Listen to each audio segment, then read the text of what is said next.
Alright guys, we're going to test out that duct tape rope I made the other day. There's a video on here that I was showing you how to make duct tape rope. Well, now I'm going to test out the strength. I have it tied to a limb right now. I'm going to grab my pack. Last time I weighed it was 25 pounds. So let's see how it holds up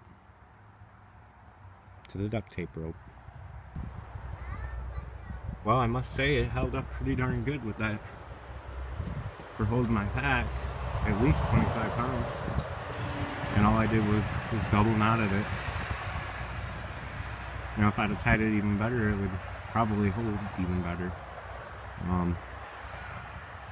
So yeah, it at least holds 25 pounds.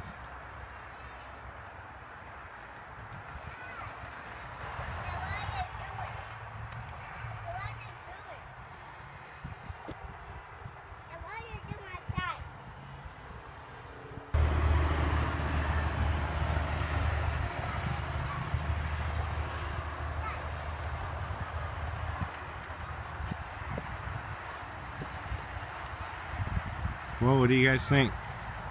Duct tape rope a good idea or what? That's maximum strength duct tape there. It is the original duct tape version.